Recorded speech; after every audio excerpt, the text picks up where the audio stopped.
Target Itu berarti ngebantu penting ya. banget sih, Mas. Iya, Target. kayaknya tulisan itu bakalan aku foto, kemudian aku figura deh habis ini. Wah, kenang-kenangan perjuangan ya. Iya, di paling depan itu aku tulis 380. Oke, 380 dapatnya 400 lebih. Wah. Oke, 417. Nah, ajaibnya di skornya yang kemarin dikirim, ajaibnya adalah ternyata Mbak Aza ini nilai SKB-nya justru dari 3 orang yang lanjut, yang paling rendah nih nilai SKB-nya ya. Ya nggak?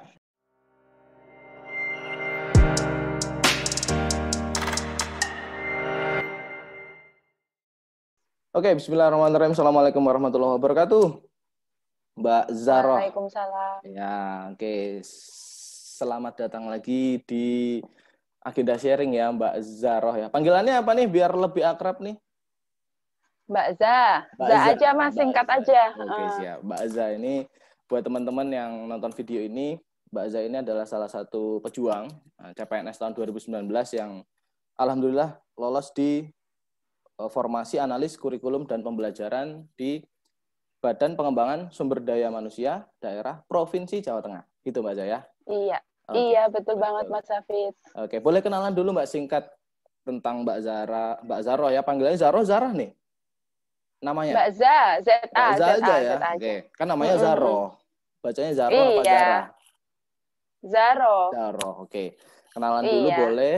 Terus dulu pernah kuliah di mana? Ngelamar formasi ini apa alasannya? Itu dulu. Yuk, silakan. Oke. Selamat pagi semuanya. Terima kasih Mas Hafid kesempatannya untuk sharing pada pagi hari ini. Halo teman-teman semua, perkenalkan nama saya Zaro. Saya mengikuti seleksi CPNS di tahun 2019 yang lalu. Formasi yang saya ambil yaitu sebagai analis kurikulum dan pembelajaran di BPSDMD Provinsi Jawa Tengah. Latar pendidikan saya yaitu S1 Manajemen Pendidikan. Kemudian alasan saya kenapa saya memilih formasi ini adalah sebelumnya saya bekerja di Badan Diklat Provinsi Daerah Istimewa Yogyakarta. Gitu Mas Hafid. Oke. Kuliahnya tadi adalah manajemen pendidikan. Kampusnya? Di mana? Oh, dari Universitas Negeri Yogyakarta. Oke, UNY. Terus pernah pengalaman di Badan Diklat. DIY ya? Provinsi DIY, iya. Oke. Terus apa hubungannya Badan Diklat sama analis kurikulum nih? Analis kurikulum di sini bagiannya Mas, salah satu bagian dari Badan Diklat atau BPSDM. Jadi memang dari kuliah dulu aku itu kayak tertarik banget sama bidang pelatihan seperti itu. Jadi aku tekunin gitu sampai sekarang. Share informasi aja. Dulu aku skripsinya juga tentang pendidikan dan pelatihan, tapi waktu itu aku fokusnya di sekolah vokasi seperti itu. Nah, setelah dari sekolah vokasi, kemudian aku kerja di Badan Diklat, kemudian aku merasa bahwa emang feel-nya aku tuh di lembaga pendidikan dan pelatihan, dan akhirnya aku memilih BPSDMD Provinsi Jawa Tengah. Gitu. Oke, berarti ini memang sudah passion-nya ya, kerja di tempat seperti ini, Diklat itu senang di situ, ada lowongannya, wah pas banget dong, jodoh berarti ya, jodoh banget. Oke. Amin. Oke, mantap nih perjuangannya. Yang ngelamar kemarin berapa di formasi itu? Kalau saat SKD itu kurang lebih ada 50 Mas Hafid, jadi ada 50 peserta dan formasi yang diambil cuma 1. Wah. Iya, itu sempat yang mikirnya, aduh mungkin nggak ya 50, 1:50 kan, itu bukan hal yang mudah, kayak agak pesimis juga waktu itu. Cuman bismillah aja sih kita ikuti semua prosesnya gitu. Awal tahu, oke kita urut aja dulu ya persiapannya ya. Oke, persiapannya urut dulu dari awal. Ceritanya kan ada info nih tentang rekrutmen CPNS 2019. Itu langsung daftar apa mikir-mikir dulu? Kalau aku sendiri mungkin informasi aja ya buat teman-teman semua. Aku lulus di tahun 2016. Oke. Jadi kan udah melalui beberapa kali seleksi CPNS dan waktu itu aku udah pernah seleksi sampai 4 kali. Jadi ini bukan kali pertama aku baru ikut seleksi. Oke. Jadi pertama kayak tahun? Yang untuk tahunnya aku agak lupa ya Mas Hafid. Aku cuman inget instansi yang aku lamar. Oke. Jadi pertama itu aku daftar di Kementerian Sekretariat Negara. Oke. Itu di Jakarta. Oke. Kemudian yang kedua aku ke Kementerian Hukum dan HAM. Yes. Yang ketiga aku mencoba lagi di Kementerian Hukum dan HAM. Oke. Dan yang terakhir yang kemarin ini di BPSDMD Provinsi Jawa Tengah. Oke. Ini teman-teman, jadi dari ketiga pilihan aku yang pertama tadi, itu kan kalau kita lihat memang dia instansi pusat ya teman-teman. Jadi penempatannya nanti bakalan di seluruh Indonesia. Betul, nggak bisa milih. Satu hal yang jadi satu hal yang aku lewatkan pada waktu itu yaitu ridho orang tua. Jadi ternyata ibu aku nggak rela kalau aku tuh pergi jauh-jauh dari Jogja seperti itu teman-teman. Dan waktu itu kan kita lebih mementingkan ego kita ya, aku pengen ke Jakarta, aku pengen ke sana dan lain sebagainya. Sedangkan ada di belakang kita nih orang tua kita yang selama ini selalu mendoakan kita teman-teman. Jadi ya itu tadi, akhirnya untuk yang terakhir kemarin benar-benar aku minta doa restu dari orang tua, kira-kira ibu meridhoinya di mana, diskusi nih dengan orang tua, dan kemudian dari berbagai pertimbangan yang ada, akhirnya orang tua memutuskan udah ke Semarang aja, tujuanmu untuk merantau terwujud, tapi juga nggak begitu jauh dari Jogja, seperti itu teman-teman. Oke, berarti pasal 1 ayat 1-nya adalah restu dari orang tua. Iya, benar banget Mas Hafid. Yang 3 kali nggak gitu ya, yang 3 kali masih muda, masih ego, aku pengen merantau, pengen se-Indonesia, pengen ini, gitu ya awalnya ya. Pengen ini sih, pengen belajar hidup mandiri gitu, pengen pengen merantau itu tadi, cuman kan ternyata ada yang gondeli gitu loh Mas, jadinya kan betul. Kita harus ada diskusi di sini gitu. Oke, betul ya. Oke, restu orang tua penting, yes. Oke, terus kemarin begitu ada seleksi lagi langsung oke lah, coba lagi, nggak kapok ya, udah 3 kali belum berhasil, yang keempat oke, aku harus coba lagi gitu, masih semangat gitu ya. Langsung daftar. Apa masih mikir-mikir dulu? Kemudian yang keempat ini ya kayak yang gimana ya Mas, aku udah 4 kali tes, yang ketiga itu selalu nilainya tuh kayak yang mepet antara, misalkan informasinya diambil 3, sedangkan aku di nomor 5, di nomor 6, seperti itu kan rasanya kayak gelo gitu sih Mas. Kayak kecewa, kurang dikit lagi nih, tapi kan nggak masuk gitu kan. Terus akhirnya yang keempat kemarin aku berusaha untuk maksimal gimana caranya, dan akhirnya aku menemukan Mas Hafid. Nggak menemukan Mas Hafid dulu sih. Aku awalnya browsing ya. Browsing, iya, cari lembaga bimbingan buat persiapan SKD. Mungkin kan kita bisa nih belajar mandiri, bisa beli buku dan lain sebagainya. Cuman kan masih kayak ketika ada pertanyaan kan kita bingung ya mau bertanya sama siapa. Nah, akhirnya aku putuskan untuk mengikuti bimbingan belajar seperti itu Mas Hafid. Jadi pengalaman pertama aku ikut bimbingan belajar. Alhamdulillah. Bahkan sebelum-sebelumnya belum pernah aku ikut bimbingan belajar, baik sekolah formal maupun informal gitu belum pernah. Ini kali pertamanya aku ikut bimbingan. Seumur hidup nggak pernah les ya intinya ya dari SU. Belum luar pernah. Biasa. Sebuah kehormatan nih berarti ini ya, bisa bantuin pertama kali. Oke, terus pertama kali berarti begitu ada pengumuman langsung nyoba, tapi Mbak Zai ini menurut saya adalah orang yang bisa belajar. Karena Albert Einstein bilang begini, gimana? Hal yang bodoh atau kita akan menjadi bodoh ketika kita mengulangi apa yang kita lakukan dengan cara yang sama dan ingin menghasilkan hasil yang berbeda. Kata Albert Einstein begitu. Ya nggak? Artinya begini, udah gagal 3 kali. Artinya kalau yang keempat mau berhasil, caranya harus diubah, jangan sampai caranya kayak yang ketiga. Ya, cara yang diubah Mbak Za tadi pertama adalah restu orang tuanya diubah dulu, dibuat lebih ridho lagi. Cara selanjutnya adalah cara belajarnya diubah dengan itu tadi ya, pilihannya kan macam-macam, bisa baca buku, bisa nonton YouTube, bisa macam-macam. Mbak Za memilih belajar di YEC gitu, itu salah satu pilihan. Oke. Nah ini nggak banyak orang yang mau kayak gitu loh Mbak. Ini salah satu bukti bahwa ya kalau kita pengen hasilnya beda dari dulu ya usahanya harus beda, nggak mungkin sama usahanya. Oke, terus kemudian Mas Hafid sedikit sih sharing. Waktu itu kan aku masih kerja ya, maksudnya kan persiapannya waktu itu di bulan November Desember ya kalau nggak salah ya. Itu kan masih kerja. Nah, yang membuat aku milih YEC karena di YEC itu ada pilihan untuk hari Sabtu ya Mas ya. Oke, ya betul, kelas weekend ya kemarin ya.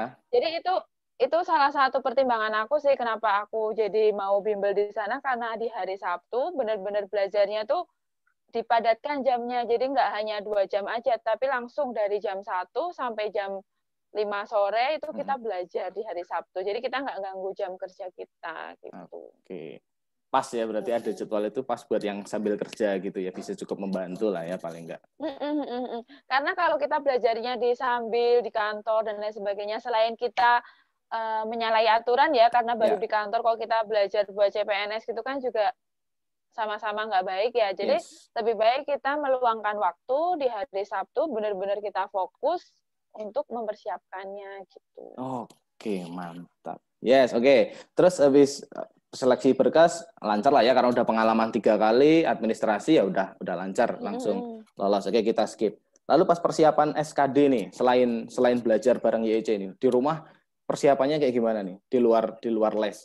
Kan tugasnya banyak tuh les di YEC, suruh ngerjain berapa kali modulnya dan seterusnya. Aduh, maaf ya. Iya, apa namanya, ingat banget sama Mas Hafid, kita itu paling pertama dikasih tugas buat beli buku batik. Bukunya nggak tak bawa. Jadi ada buku batik teman-teman yang mungkin ini biasanya pakai buku batik yang tebel banget itu, sama Mas Hafid pertama kali tugas kita tuh suruh beli itu. Ya kita kan bingung ya mau suruh apa, beli buku batik, biasanya kan buat bikin jurnal akuntansi dan lain sebagainya. Dan hari berikutnya dikasih tahu lah kita tugasnya, kita harus mengerjakan soal-soal yang ada di modul. Ya Mas Hafid ya? Betul, 1.300 lebih soalnya. Ada 1.000 sekian soal kita diminta untuk mengerjakan, dan tahu nggak teman-teman, nggak cuma sekali, diulang sampai 3 kali itu diminta mengerjakan. Mungkin biar di luar kepala gitu ya. Betul. Ya, awalnya sih kita ngerasa yang alah paling besok nggak dikoreksi lah, apalah, kayak kita gampang kayak gitulah, apalagi di tempat bimbel kan. Tapi ternyata enggak, teman-teman, di minggu keberapa ya itu Mas ya? Minggu kedua deadline. Pokoknya deadline minggu kedua gitu, beneran loh teman-teman dikoreksi sama Mas Hafid. Ini belum dikerjain, ampun. Jadi gitu kan kita kepacu ya buat kita untuk mengerjakan juga. Apalagi kalau lihat teman-teman pada ngerjain, kitanya belum gitu kan juga rasanya gimana gitu. Terus ada satu lagi Mas Hafid yang aku ingat. Apa itu? Jadi waktu awal perkenalan itu kan Mas Hafid minta kita buat nulis ya. Nulis nama. Ya. Aduh, aku harusnya ambil bukunya ya. Nulis nama, kemudian formasi yang kita tuju itu di mana, kemudian target nilai kita tuh berapa. Iya nggak Mas Hafid? Betul, di awal pasti harus bikin target. Betul banget. Iya. Terus waktu itu aku beneran bikin apa yang diminta Mas Hafid, aku bikin target, kemudian ketika aku udah menuliskan target itu kan, jadi aku berpikir, oh ketika aku ingin mendapatkan nilai sekian, waktu itu aku menuliskan targetku 380 Mas Hafid. Oke. 380. Kemudian dapatnya berapa? Kan? Dapatnya berapa? Dapatnya di tes kemarin 417. Wah, berarti lebih dari target apa kurang dari target? Iya, alhamdulillah banget Mas Hafid. Oke. Jadi yang 380 tadi aku breakdown kan, jadinya aku breakdown. Aku lupa breakdownnya, nanti ada bukunya sih tapi di bawah. Oke. Ini apa? Otomatis kan aku jadi lihat ya. Oh, kalau aku mau nilai segini, berarti paling nggak aku cuman boleh salah 3. Yes. Oh, berarti aku cuman boleh salah 5. Yeah. Berarti aku cuman boleh salah 2. Nah, ketika latihan-latihan tadi kan, loh, kok salahku masih banyak? Berarti kan kita harus terus belajar kayak gitu. Okay. Coba dicek lagi yang salah tadi di sebelah mana dan kemudian dipelajari lagi gitu. Oh, target berarti itu penting ya? banget sih, Mas. Iya, kayaknya tulisan itu bakalan aku foto, kemudian aku figura deh habis ini. Wah, kenang-kenangan perjuangan ya. Iya, di paling depan itu aku tulis 380. Oke, 380 dapatnya 400 lebih. Wah, luar biasa. Iya, alhamdulillah banget. Target berarti apa nih yang terngiang banget berarti adalah kita harus membuat target. Yang kedua, ngulang ngerjakan tadi. Jangan sampai ya, ibarat pisau, kalau kita sering asah kan lama-lama juga ini kan Mas, maksudnya jadi apa namanya? Lebih tajam, lebih lancar gitu lah, lebih tajam. Oke. Lebih lancar. Oke. Nah, itu. Ya, 1.300 soal harus dikerjakan 3 kali, ya kan? Nggak boleh cuma 1 kali. Ya, itu pasti Aduh. banyak yang marah. Wah, repot banget sih les di sini, banyak banget tugas. Nah, tapi manfaatnya Eh, kembali ke kita teman-teman. tapi kita melakukan kecurangan loh karena kita saking kompaknya kan di kelas. Nah, Lagian teman-temannya juga asik sih. Jadi kita bagi tugas Mas Hafid. oke, di Jadi awal, ada di yang awal. ngerjain nih nomor 1 sampai 10, nanti 11 sampai 12 siapa, 13 sampai 12 siapa. Tapi jangan salah teman-teman, meskipun kita curang, tapi kan setidaknya kita menulis. Nah, dengan Yes. kita menulis tadi, sedikit banyak itu bakalan nempel gitu loh di Ya, ingatan oke. kita. Yakin deh Iya. gitu. Jadi tetap di awal kan boleh. Fasenya kan masih meniru dulu, kan masih boleh tuh Iya. macam-macam. Terus baru ngingat, baru mengulang. Oke. Oke, Mm-mm. itu berarti persiapan SKD-nya belajar, terus orang tua tadi mendukung, dan di Mm-mm. rumah pun juga ngulang-ngulang tadi, emang evaluasi diri terus ya, dari targetnya Iya. sama apa yang sudah dilakukan ini udah sesuai apa belum gitu. Oke, terus pas tes nih, pas deket-deket tes, grogi nggak? Pas mau datang ke lokasi tes gitu, deg-degan nggak? Waduh, kalau waktu mau tes itu kayak yang aku udah nggak bisa dideskripsikan sih, Mas. Kayak yang, ya ampun, hidup dan mati kali ya. Karena tes itu benar-benar menentukan kita bakalan lanjut ke tahap berikutnya atau enggak gitu kan. Sedangkan pesaingnya ada 50, yang diambil hanya 3. Dan ini kali pertama enggak kali pertama sih buat tes keluar, waktu itu malah ke Jakarta. Waktu kemarin tesnya kita di Solo, di Asrama Haji Donohudan. Donohudan, Nah, yes. salah satu tips biar kita percaya diri ketika akan tes itu kita survei terlebih dahulu tempatnya. Oke.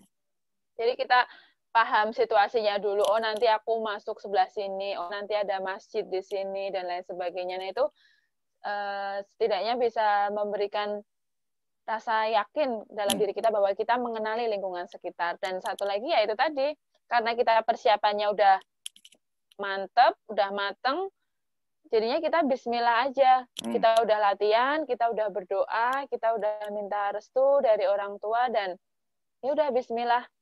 Kita lakukan yang terbaik. Oke.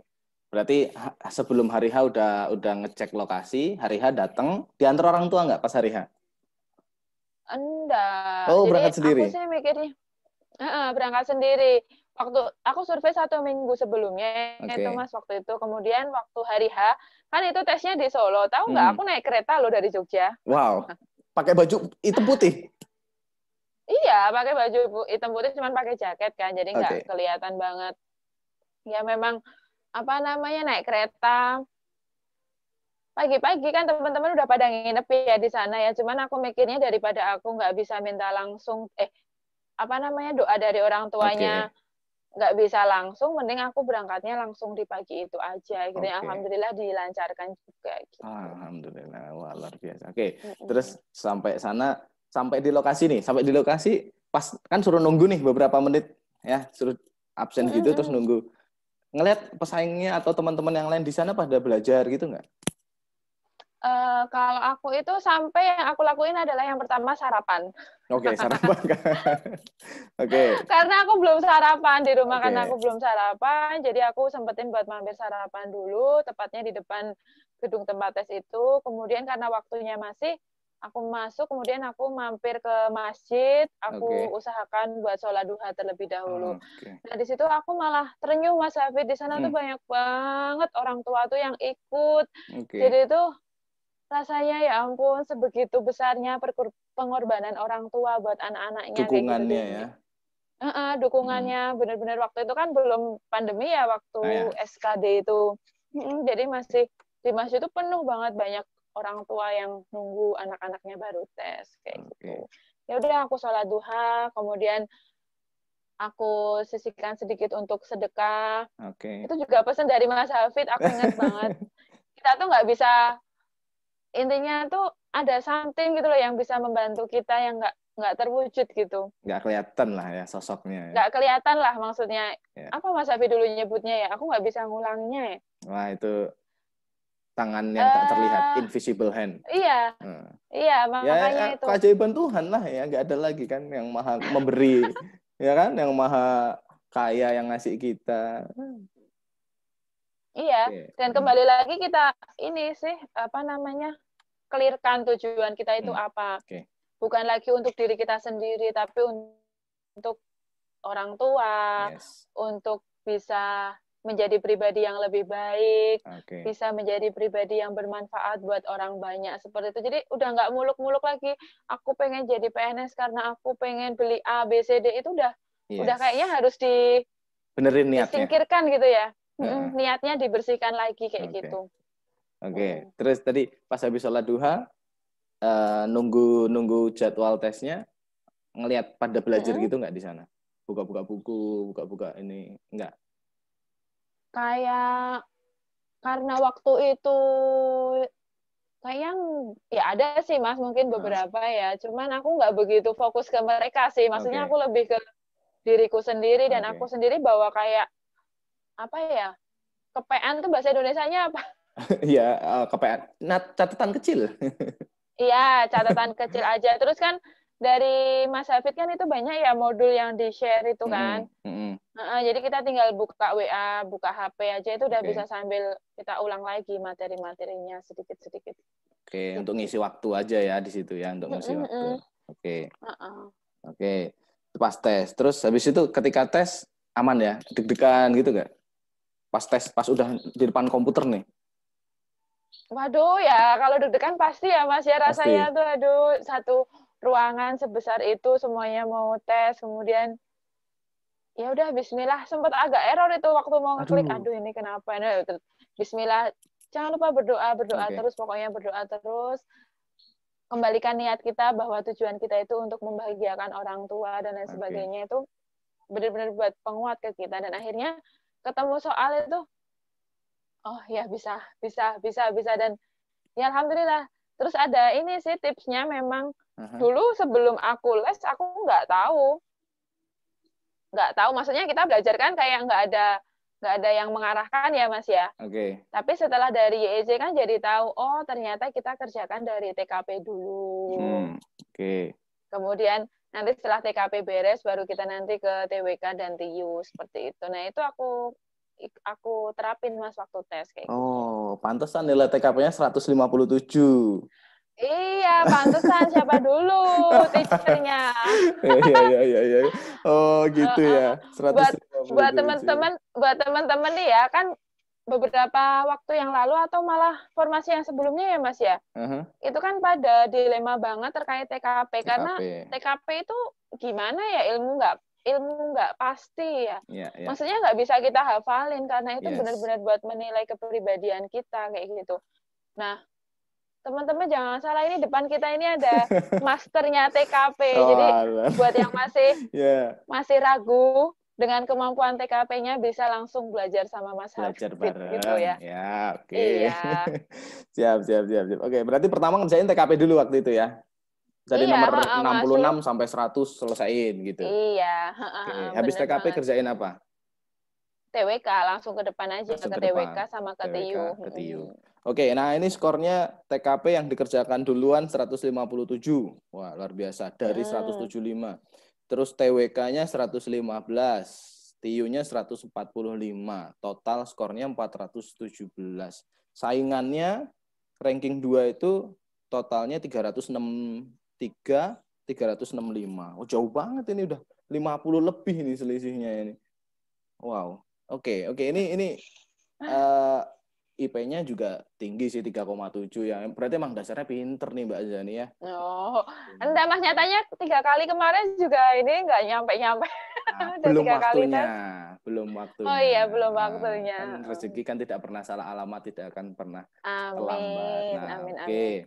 Oke, 417. Nah, ajaibnya di skornya yang kemarin dikirim, ajaibnya adalah ternyata Mbak Azza ini nilai SKB-nya justru dari 3 orang yang lanjut, yang paling rendah nih nilai SKB-nya ya. Ya nggak? Yang lain 56, dan tahu nggak teman-teman? Mbak Azza 53 nih nilainya ini. Tapi terbantu sama SKD-nya gitu. Jadi tetap lulus ranking 1 gitu ya. Gimana tadi? Jadi ceritanya gini, mungkin kan kemarin juga teman-teman yang udah pantau ya proses SKB yang tertunda agak lama ya kemarin karena adanya pandemi.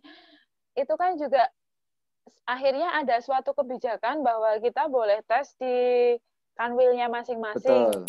Contohnya saya domisili di Jogja, saya tes di BKN Jogja. Kemudian dua teman kita tadi itu kan tes di Jakarta dan juga di Surabaya. Nah, itu waktu tesnya berbeda teman-teman. Jadi kebetulan teman-teman yang berdua ini udah tes duluan dan saya itu belakangan gitu kan. Otomatis kan saya yang di belakangan udah lihat nih nilai teman-teman seperti apa. Nilai mereka tinggi dong. Terus saya juga udah mikir, aduh ini bisa nggak ya? Karena apa? Karena bobot di SKD sama SKB itu kan tinggi SKB. Betul, 60%. 60% sendiri kan juga agak worry kemarin Mas Hafid. Kemudian akhirnya ya mau gimana ya Mas Hafid ya?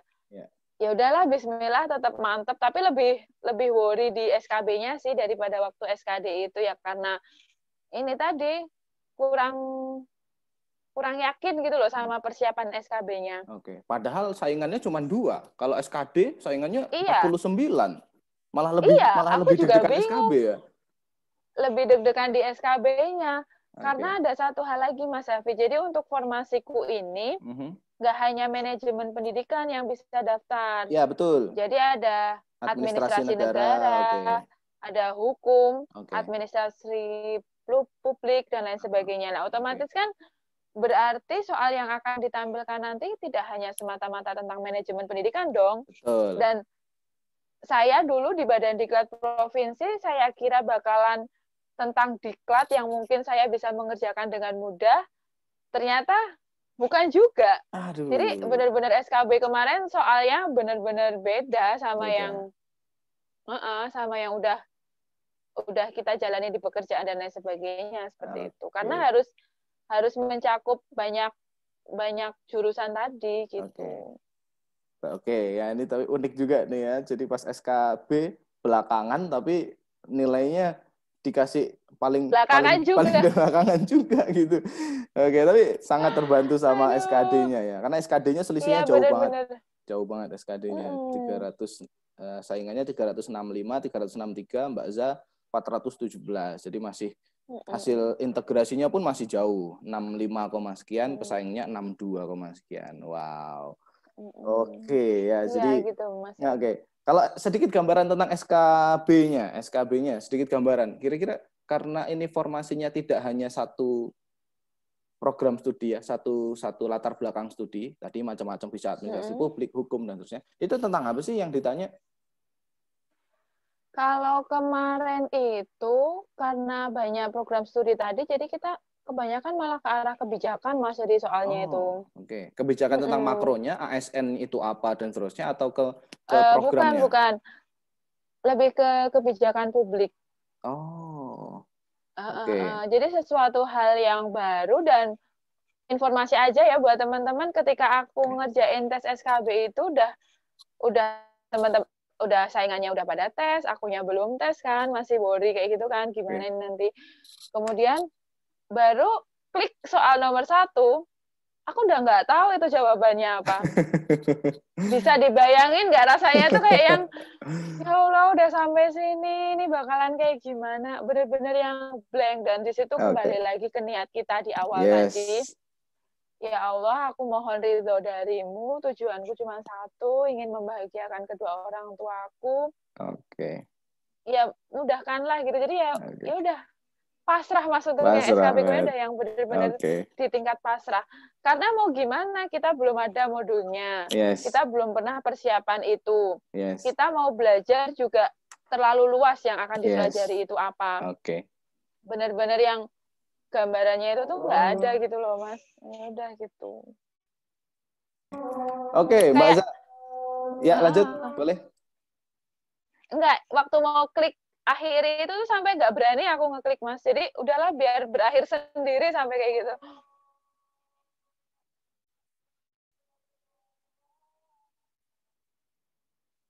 Oke, Mbak Za, karena di sini juga sudah azan. Sebelumnya terima kasih banyak waktunya. Ya, sudah bisa sharing. Kita cukupkan sekian, nanti lain waktu kita sambung lagi. Terima kasih banyak sekali lagi. Selamat udah bisa lulus. Iya. Semoga amin. jadi Makasih ASN banyak, Mas yang Hafid. amanah. Amin, amin, amin. Cepat naik pangkat. Nah, penting kan? Amin. Oke. Dan diberkahi semua pekerjaannya. Oke. Amin, amin, amin. Ada Terima kasih Mas Hafid closing statement. bimbingannya. Oke, buat tips buat teman-teman. Oke, buat teman-teman tadi udah dirangkum. Udah dirangkum ya sama Mas Hafid tadi. Kembalikan lagi niat kita. Yang paling pertama itu tujuan kita itu apa. Yang kedua, ridho dari orang tua, terutama ibu. Ibu ridhonya kemana? Kalau emang teman-teman nggak boleh jauh, jangan memaksakan kehendak untuk jauh. Kemudian yang ketiga yaitu usaha dan terus berdoa. Udah, itu aja Mas. Oke, luar biasa. 3 hal itu yang paling penting ya. Semoga bisa jadi bekal teman-teman yang mau melanjutkan perjuangannya Mbak Za. Oke, ya terima kasih sekali lagi Mbak Za. Kita tutup bareng-bareng. Assalamualaikum warahmatullahi wabarakatuh. Waalaikumsalam. Dadah.